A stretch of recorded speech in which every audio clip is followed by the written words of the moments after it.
नमस्कार दोस्तों, मैं बादल वर्मा स्वागत करता हूं आप सभी लोगों का आपके अपने यूट्यूब चैनल आईएएस पॉइंट पर। आशा करता हूं कि आप सभी लोग अच्छे होंगे। तो जैसा कि आप लोगों को पता ही होगा, हम लोगों ने अपनी पिछली वीडियो में बात की थी अध्याय 6 के बारे में, यानी कि किसान और काश्तकार, यानी कि पीसेंट्स एंड फार्मर्स के बारे में। तो हम लोगों ने उस पिछली वीडियो में पूरे चैप्टर के बारे में देखा था कि हम लोग इस चैप्टर में पढ़ेंगे क्या। तो जिन्होंने हमारी पहली वीडियो को नहीं देखा है तो डिस्क्रिप्शन बॉक्स में लिंक दिया गया है, आप सभी लोग जाकर हमारी पहली वीडियो को देख सकते हैं। और अगर आप हमारे यूट्यूब चैनल पर नए हैं तो प्लीज़ यूट्यूब चैनल को सब्सक्राइब कर लीजिए, जिससे आपको हमारी वीडियो के आने वाली नोटिफिकेशन सबसे पहले टाइम पर मिल जाए। तो चलिए दोस्तों, शुरू करते हैं। तो आज हम पढ़ने वाले हैं इंग्लैंड के बारे में। तो इंग्लैंड के बारे में क्यों पढ़ने वाले हैं, तो देखिए, तो इंग्लैंड में सबसे पहले, यानी कि जो मॉडर्न एक तरीके से एग्रीकल्चर थी, उसकी टेक्नोलॉजी सबसे पहले विकसित हुई थी। कहाँ पर? इंग्लैंड में। तो इंग्लैंड में आधुनिक खेती की शुरुआत, the coming of modern agriculture in India. तो देखिए, देखते हैं कि क्या हुआ था। तो 1 जून 1830 की बात है कि इंग्लैंड के उत्तर पश्चिम क्षेत्र में एक किसान जो था वो वहाँ पर मिला। तो क्यों मिला? तो रात को आग लगाने से पुआल सहित सारा जो खलियान था वो जलकर राख हो गया। यानी कि उस किसान ने किया क्या कि पुआल में आग लगा दी। पुआल एक तरीके से, जब हम खेती करते हैं तो जो बाकी का पुआल बचता है तो उसे हम पुआल कहते हैं। तो उसने उसमें आग लगा दी, जिससे पूरा का पूरा खलियान जलकर राख हो गया। तो बाद के महीनों में इस तरीके की जो घटनाएं थी वो दिन प्रतिदिन बढ़ती चली गई। तो कहीं पुआल जल जाती थी तो कहीं पूरा का पूरा फार्म हाउस ही सुहा कर दिया जाता था। फिर 28 अगस्त 1830 में इंग्लैंड के ईस्ट कैंट में मजदूरों ने एक थ्रेसिंग मशीन को तोड़कर नष्ट कर दिया। इसके बाद 2 साल तक दंगों का दौर चलता रहा। तोड़ फोड़, मतलब पूरी तरीके से इसी तरीके से तोड़ फोड़ चलती रही। अब दोस्तों, आप जैसा कि आप लोगों ने ये स्टोरी देखा कि भाई पूरी तोड़ फोड़ चल रही थी, कोई आग जला रहा था, कोई थ्रेसिंग मशीनों को पूरा का पूरा डिस्ट्रॉयड कर रहा था, कोई मतलब इस तरीके की जो घटनाएं थी ये मतलब डे बाय डे बढ़ती चली जा रही थी। आखिर ऐसा क्यों हो रहा था, आपने सोचा है? तो देखिए, ऐसा इसलिए हो रहा था कि पहले मानकर चलिए हमारे पास ये ज़मीन है, ठीक है। अब इतनी बड़ी ज़मीन को बोने के लिए मैं अकेला ही काफ़ी नहीं हूँ, तो मुझे मज़दूरों की भी ज़रूरत होगी।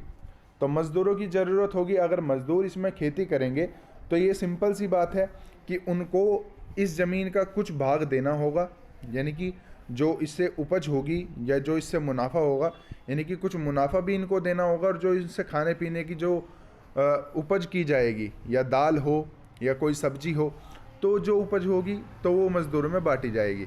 तो उससे क्या होगा कि इन 5 लोगों का भी जो है वो घर चलेगा। परंतु जब टेक्नोलॉजी आई, जब तकनीक आई, तो तकनीक के आने के बाद ये अकेला ही किसान पूरे अपने खेत को जोत सकता था। तो इससे क्या हुआ कि जो ये किसान है, यानी कि जो काम करने वाले मजदूर हैं, तो इनकी कमी पड़ गई। यानी कि कमी क्या, इनकी ज़रूरत ही नहीं पड़ी, क्योंकि जब पूरा का पूरा काम मशीन कर देती थी तो मज़दूरों की क्या ज़रूरत पड़ेगी। अब जब मज़दूर काम नहीं करेंगे तो मज़दूरों को एक तरीके से तनख्वाह नहीं मिलेगी, उनको खाने के लिए कुछ नहीं मिलेगा। तो इसलिए ये दंगे जो थे वो चले थे। इसीलिए ही वो अपना गुस्सा, अपना विद्रोह जो थे वो अपना कर रहे थे, वो अपना आक्रोश दिखा रहे थे, कई सारी मशीनों को तोड़ा फोड़ी कर रहे थे। तो इसलिए कर रहे थे क्योंकि उनके पास खाने के लिए कुछ नहीं था, क्योंकि केवल उनके पास यही एक जरिया था जिससे कि वो अपने जीवन की जीवनचर्या चला रहे थे। परंतु जब थ्रेसिंग मशीन आई, जब टेक्नोलॉजी आई, तो इनकी वाट लग गई। तो वाट लगने से हुआ क्या कि इन्होंने अपना जो गुस्सा था वो बड़े बड़े ज़मींदारों और उनकी मशीनों पर निकालना शुरू कर दिया। तो ऐसे में वहाँ की सरकार ने किया क्या, अब देखते हैं। तो भाई इस दौरान 387 जो थी, देखो 387 का कितना बड़ा आंकड़ा होता है।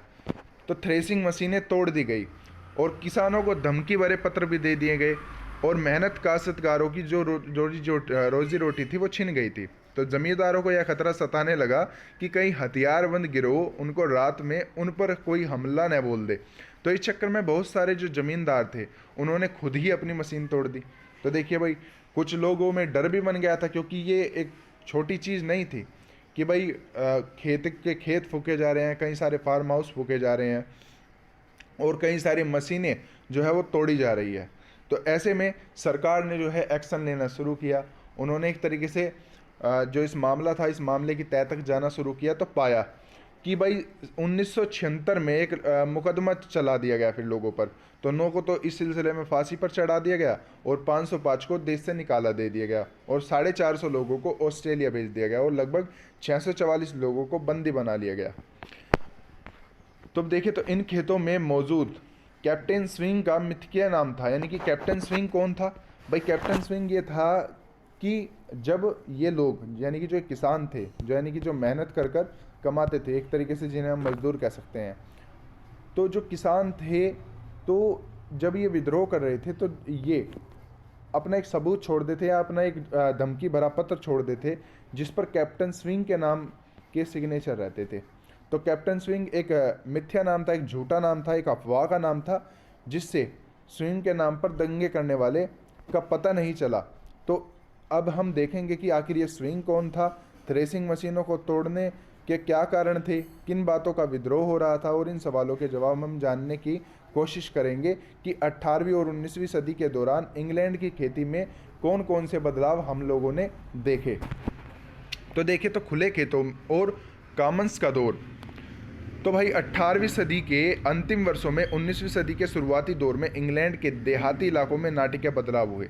तो कौन कौन से भाई बदलाव हुए देखिए। तो पहले इंग्लैंड का ग्रामीण क्षेत्र काफ़ी खुला खुला हुआ करता था।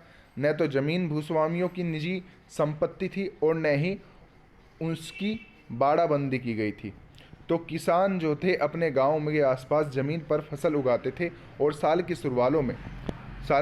शुरुआती सालों में एक सभा बुलाई जाती थी जिसमें गांव के हर व्यक्ति के ज़मीन के टुकड़े आवंटित, यानी कि अलग अलग बांट दिए जाते थे।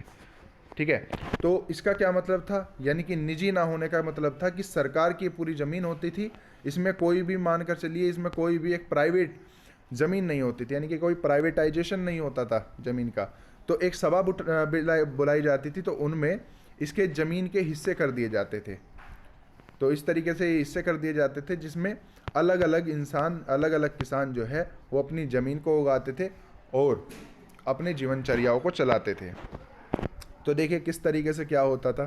तो ज़मीन के टुकड़े समान रूप से उपजाऊ नहीं होते थे, कई जगह बिखरे हुए होते थे। कोशिश यह होती थी कि हर किसान को अच्छी और ख़राब दोनों तरह की ज़मीन मिले। तो खेती की इस ज़मीन के पूरे साझा ज़मीन होती थी। तो कॉमन्स की इस साझा ज़मीन पर सारे ग्रामीणों का हक होता था और यहाँ वे अपने मवेशी यानी कि और भेड़ बकरियाँ चराते थे। तो जलावन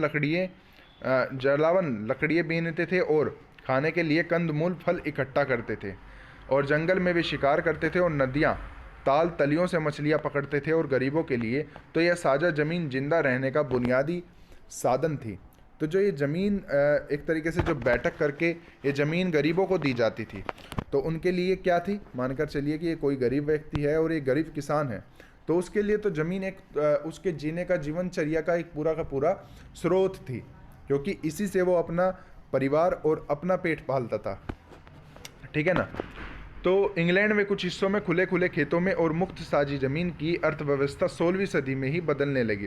तो 16वीं सदी में जब ऊन के दाम विश्व बाजार में बढ़ने लगे, यानी कि एक समय ऐसा आया कि ऊन का जो दाम था वो बढ़ने लगा था। तो ऊन का दाम जब बढ़ा तो किसान लाभ उठाने के लिए उन उत्पादकों को बढ़ाने की कोशिश करने लगे।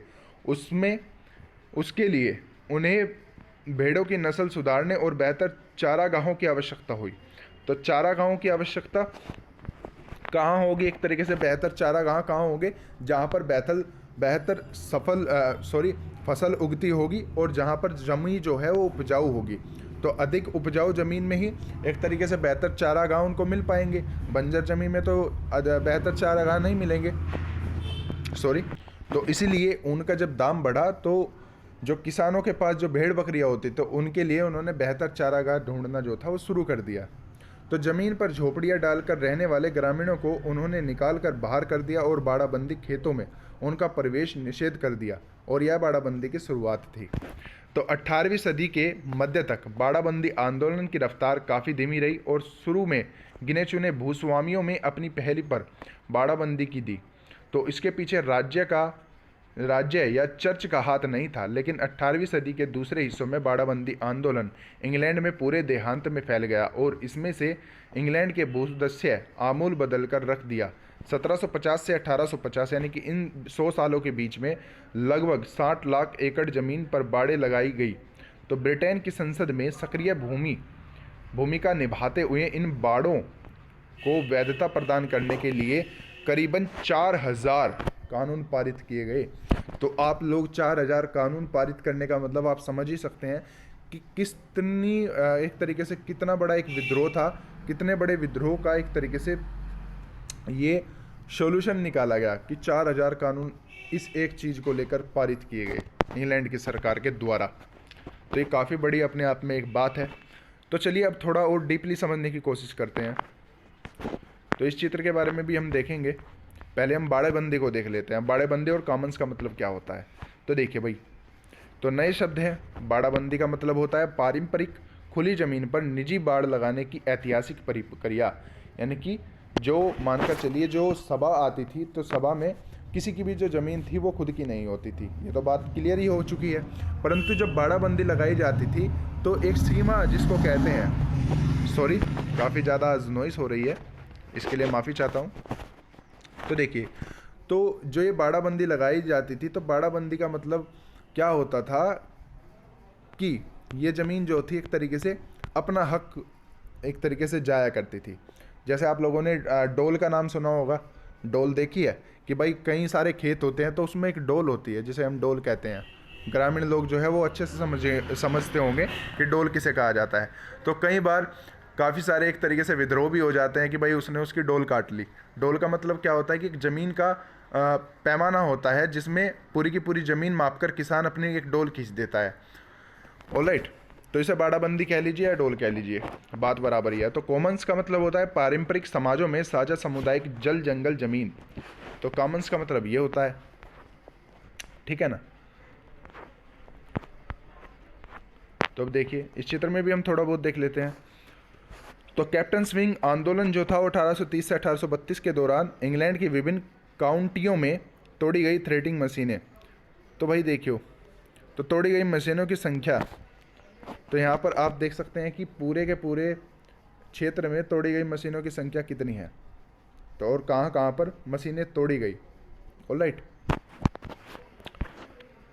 तो आई होप कि आपको ये चैप्टर अच्छा लगा होगा। कल हम लोग अनाज की बढ़ती मांग के बारे में डिस्कस करेंगे। तो आज के लिए बस इतना ही। अगर आपको ये वीडियो अच्छी लगी है तो वीडियो को लाइक शेयर कमेंट करना न भूलें। और अगर आपका इस वीडियो से रिलेटेड कोई भी डाउट है तो आप निसंदेह होकर कमेंट बॉक्स में अपना डाउट पूछ सकते हैं, या विश्व इतिहास के जितने हम चैप्टर कवर कर चुके हैं, जैसे कि आप लोगों को पता ही है कि हम लोग कक्षा 9 के बारे में हम विश्व इतिहास के बारे में डिस्कस कर रहे हैं। तो विश्व इतिहास के अभी तक जितने हमने चैप्टर 5 अभी हमने कंप्लीट कर लिया और चैप्टर 6 हमारा चल रहा है। तो चैप्टर 5 तक आप लोग कोई भी अपना क्वेश्चन पूछ सकते हैं, या मेंस की राइटिंग के लिए आप कुछ भी टिप्स के बारे में हमसे पूछ सकते हैं। तो आप कमेंट करके हमें बता सकते हैं कि आपकी क्या समस्या है, उसका हमारी टीम और मैं आपका सॉल्यूशन निकालेंगे, कोई दिक्कत नहीं है। तो इसी के साथ हैव ए गुड डे, जय हिंद।